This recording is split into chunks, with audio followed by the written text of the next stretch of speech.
Hi friends, welcome to प्यारा India.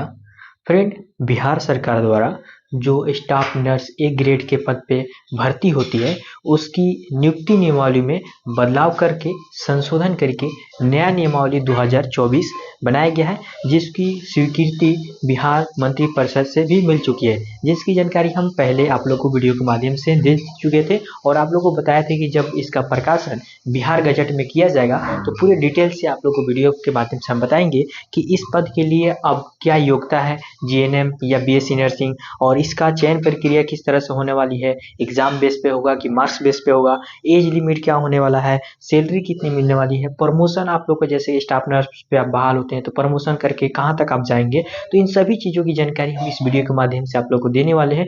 तो इसलिए वीडियो को आराम से देखें और वीडियो हेल्पफुल लगे तो लाइक करें, अपने दोस्तों साथियों को भी शेयर करें, उन्हें भी जानकारी हो सके। और इस वीडियो से संबंधित कोई भी डाउट है तो कमेंट बॉक्स में रख सकते हैं। टेलीग्राम और इंस्टाग्राम का लिंक डिस्क्रिप्शन बॉक्स में मिल जाएगा, वहां से फॉलो करके हमसे जुड़ सकते हैं और बातें कर सकते हैं। तो चलिए बिना देरी के वीडियो शुरू करते हैं।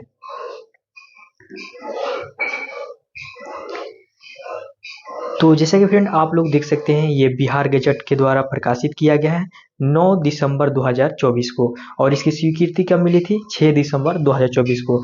यहाँ पे आप लोग देखेंगे तो पद जो है संवर्ग नियुक्ति पदोन्नति सेवा परिचारिका संवर्ग पे, ठीक है। तो यहाँ पे परिचारिका का संबंध हो गया नर्स। यहाँ पे इंग्लिश में आप लोगों को दिखा देते हैं जिससे आप लोग को जो डाउट है वो क्लियर हो जाए। तो यहाँ पे देख सकते हैं नर्सिंग ग्रेडिंग के पद पर, ठीक है।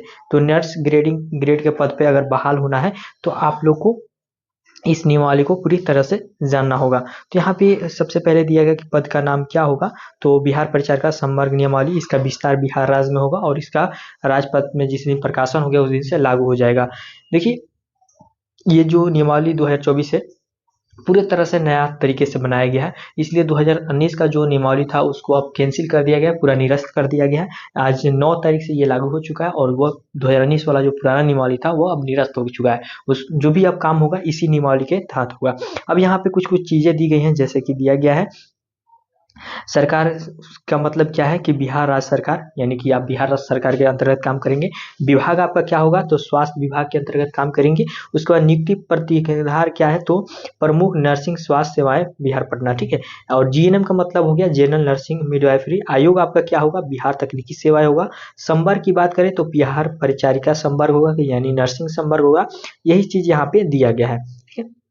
अब दिया गया है कि यहाँ पे मान्यता प्राप्त संस्था से आप लोग को क्या करना है, बिहार सरकार या इससे अधिकृत निकायों से मान्यता प्राप्त संस्था, परंतु बिहार राज्य के बाहर जो है अवस्थित संस्थाओं में भारतीय उपचार परिषद नई दिल्ली के अनुसार उपयुक्त शर्तें का पालन करना है। देखिए, अगर आप बिहार से किए हुए तो बिहार सरकार के जो भी कॉलेज हैं या उससे जो भी मान्यता प्राप्त है बिहार सरकार से, उससे अगर आपने जीएनएम या बीएससी नर्सिंग कोर्स किए हैं तो एलिजिबल है। अगर अदर स्टेट से किए हैं आप लोग तो वहाँ पे ध्यान देने वाली है कि जो nursing council, Indian nursing council है, उसके तहत जो भी रूल रेगुलेशन है उससे मान्यता है उससे ही होना चाहिए। देखिए, यहाँ पे संस्था के बारे में पूरा क्लियर कर दिया गया है, ठीक है। अब दिया गया है संवर्ग का पठन। तो यहाँ पे देखिए संवर्ग पाठन में दिया गया है कि बिहार राज्य संवर्ग राज्य स्तरीय संवर्ग होगा, यानी कि आप बिहार में है तो बिहार में काम करेंगे तो राज्य स्तर पर होगा। यहाँ पे कुल पदों की संख्या उतनी होगी जितनी सरकार द्वारा समय समय पर स्वीकृत की जाती है। महिला और पुरुष के अनुपात पर देखिए, तो जो सरकार द्वारा, भारत सरकार द्वारा जो नियम लगाए गए हैं कि पुरुष का अनुपात क्या होगा, महिला का क्या अनुपात होगा, वही अनुपात पर यहाँ पे लागू किया जाएगा। उसी के अनुसार से बहाली निकाली जाएगी, ये बात यहाँ पे बोल दिया गया है।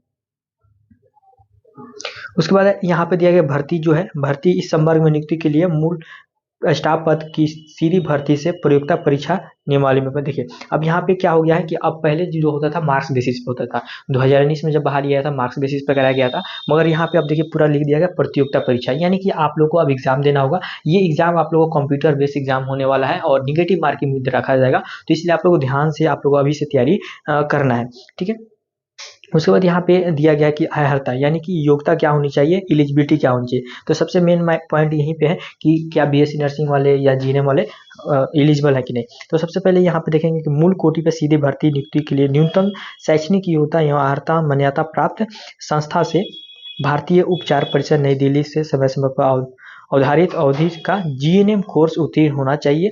और परंतु बिहार राज्य अवस्थित संस्थान के मामले में देखिए सिंपल से बात को हम समझा देते हैं कि यहाँ पे देखिए जीएनएम वाले एलिजिबल है। वही बात कहा गया कि बिहार सरकार से आप किया है तो कोई बात नहीं है, मगर अगर अदर स्टेट से आपने किया है तो क्या होना चाहिए, इंडियन नर्सिंग काउंसिल के मान्यता होना चाहिए। ये चीज़ यहाँ पे मेंशन कर दिया गया। इसके अलावा बीएससी नर्सिंग वाले बच्चों पर कोई भी नियम नहीं लगाया गया है। बीएससी नर्सिंग अगर आपने किया देख सकते हैं यहाँ पे बीएससी नर्सिंग को भी एलिजिबल कर दिया गया है।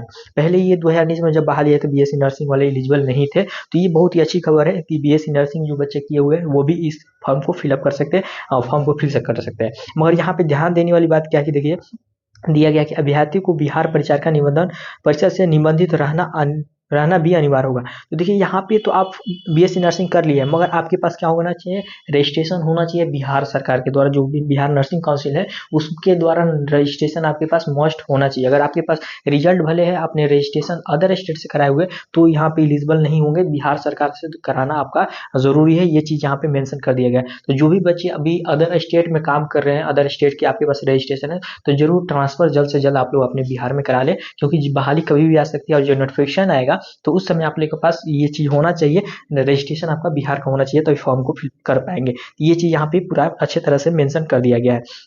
अब देखिए यहाँ पे दिया गया है उम्र सीमा क्या होनी चाहिए। तो उम्र सीमा आप लोग की न्यूनतम जो है 21 साल होने वाली है, अगर आपने जीएनएम या बीएससी नर्सिंग किए हुए और 21 साल आपकी एज हो चुकी है तो फॉर्म को फिलअप कर सकते हैं। मगर यहाँ पे अधिकतम उम्र के बारे में बात नहीं किया गया। ये कहा गया कि जो सरकार द्वारा निर्धारित किए जाते हैं कोटिवार अलग अलग जो भी आरक्षण के माध्यम से, उसका जो है बाद में जब नोटिफिकेशन आएगा उसमें आप लोग को पता चल जाएगा, मगर यहाँ पे न्यूनतम योग्यता के बारे में ही कहा गया है। इसके बाद यहाँ पे दिया गया है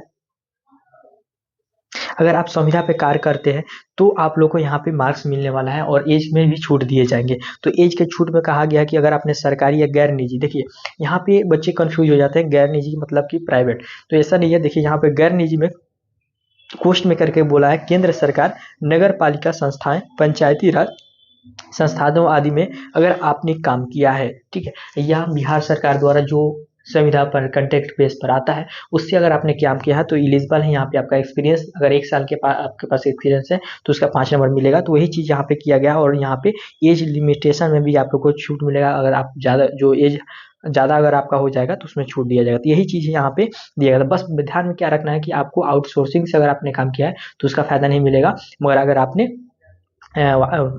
कॉन्ट्रैक्ट बेस बिहार सरकार द्वारा की है तो आप लोग को इसका फायदा मिलने वाला है। अब देखिए यहाँ पे भर्ती प्रक्रिया क्या है। तो सबसे मेन बदलाव ये भी कर दिया गया, पहले तो सीधे आपका मार्क्स बेसिस पे हो जाता था, मगर अब क्या हो गया, एग्जाम हो गया।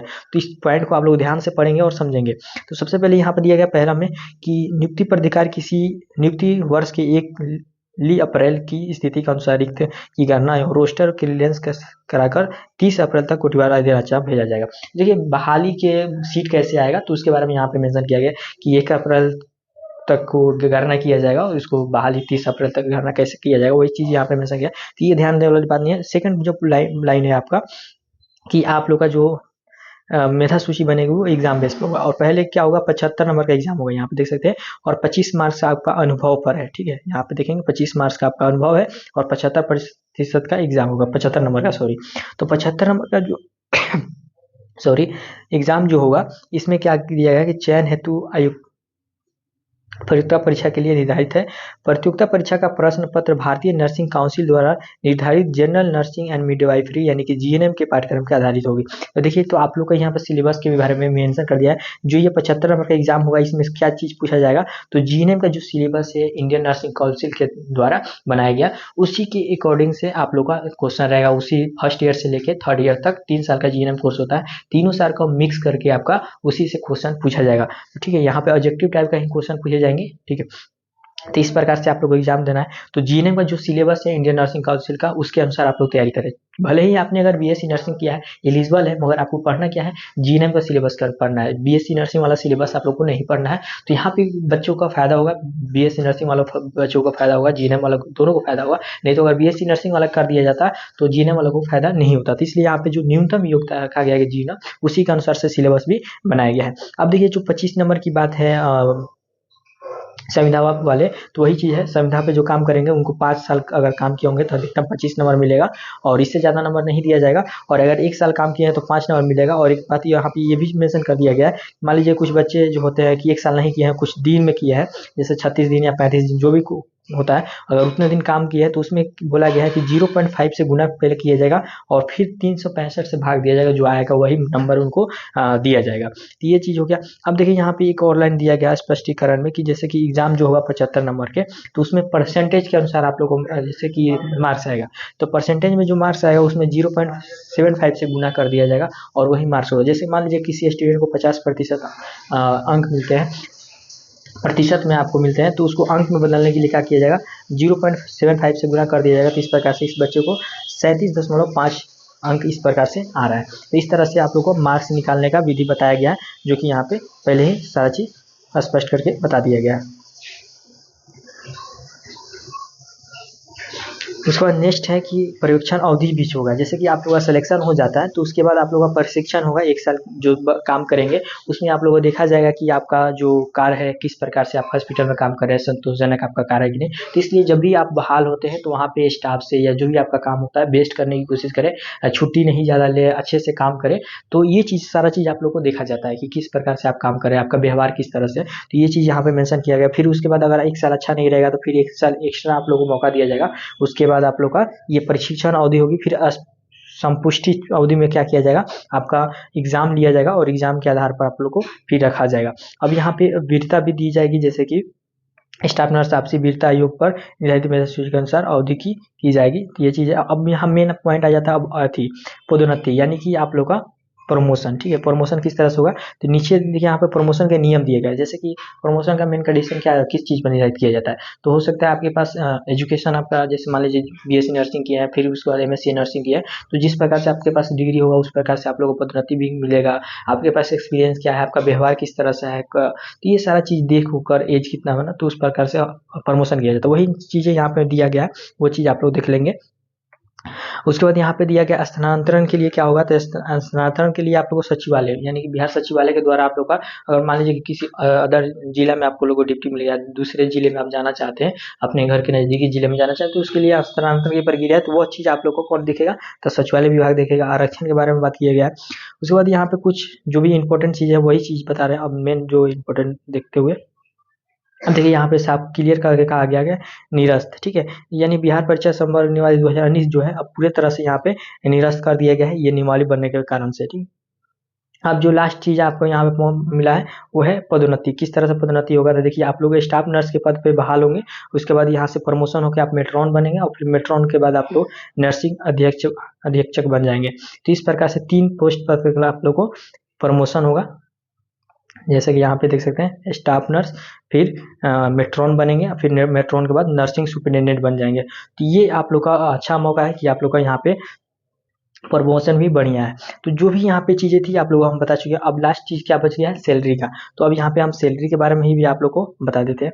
तो जैसे कि आप लोग देख सकते हैं ये नियमावली है जो बिहार तकनीकी सेवा आयोग को 2014 में बनाया गया था। इसमें जितने भी बिहार तकनीकी सेवा आयोग द्वारा बहाली आते हैं तो उसमें सभी का ग्रेड पे यहाँ पे मेंशन कर दिया गया। तो जैसे कि यहाँ पे आप लोग देखेंगे ऊपर ही 36 नंबर पे जो स्टाफ ग्रेड ए नर्स का जो पद होता है यही आप लोग का बहाली आएगा। तो ये 4600 ग्रेड पे आप लोग की बहाली आने वाली है। तो ये सैलरी आप लोग को 50,000 से प्लस होता है, 50-55 के प्लस आप लोग की यहाँ पे सैलरी बनने वाली है। तो सैलरी आप लोग की अच्छा रहता है कि ग्रेड ए का आपका पोस्ट होता है।